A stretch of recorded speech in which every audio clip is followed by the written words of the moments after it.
It is a place long forgotten, a site of calculated humiliation and torture on a scale unknown in American history.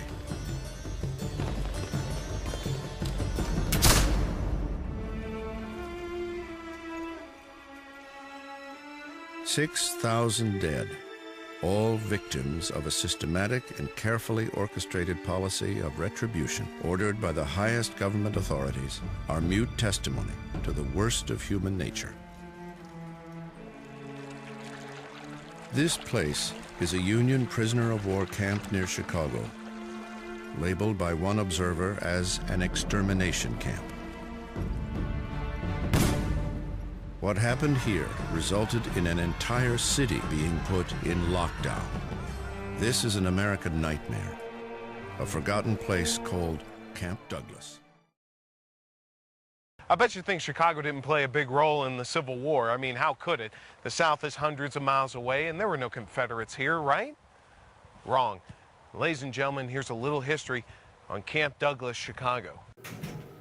It's a place long forgotten. It's a place of torture and inhumanity at its greatest. It's Camp Douglas, Chicago's forgotten Civil War roots. Quoted by author John Green, the Civil War is said to have been deadlier to Americans than the American Revolution, World War I, World War II, and the Vietnam War combined, in which an estimated 600 to 800,000 Americans died.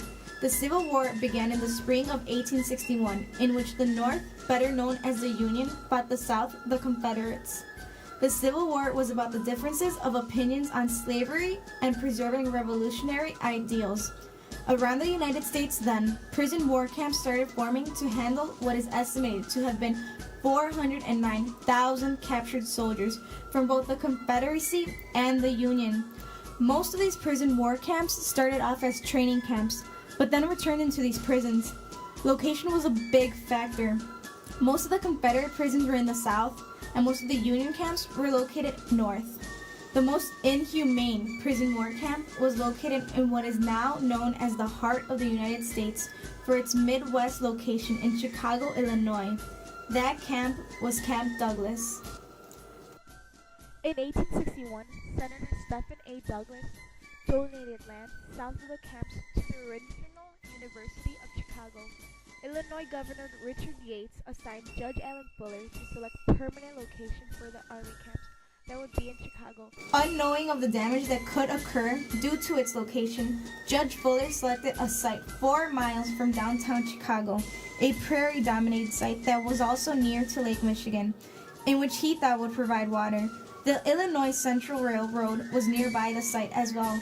The location would not succeed for a large camp due to its wet land. For a year, the prairie that the camp was on could not absorb the waste of both the human soldiers and the horses.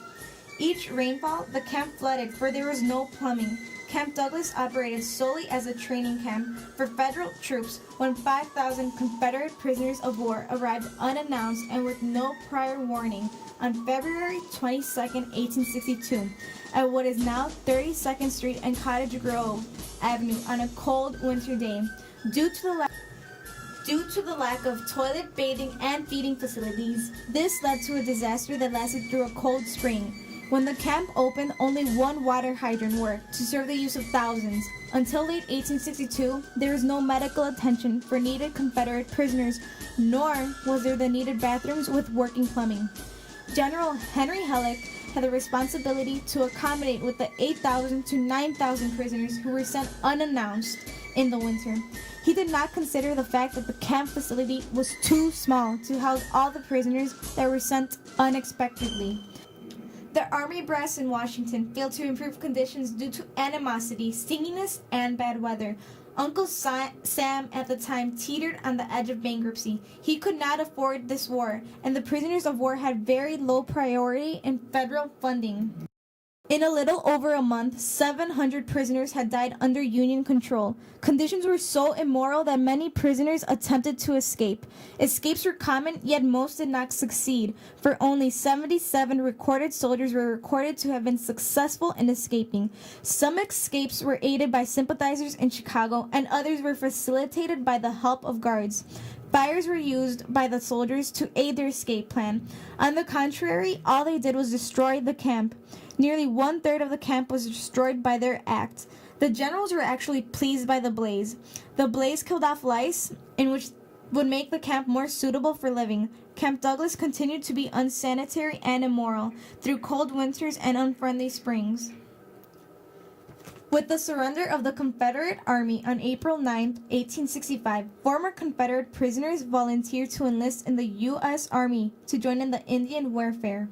Even after the war was over and the Confederates surrendered, many guards still mistreated the Confederate prisoners. On May 8, 1865, Colonel Benjamin Sweet received order to release all prisoners. On July 5, 1865, the guards were removed from the camp. Only 16 prisoners remained at the camp hospital. About 26,000 Confederate soldiers had passed through the Camp Douglas prison by the end of the Civil War. After the end of the Civil War, the camp and its buildings were demolished. By the end of the November 1865, the property was sold off.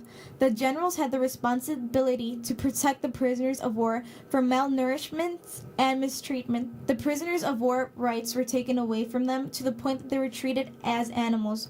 Quoted by author George Levy, the camp is covered in snow again. For the prisoners who are lost in Chicago, the winters never end. For those who reached Oak Woods, Camp Douglas is eternal.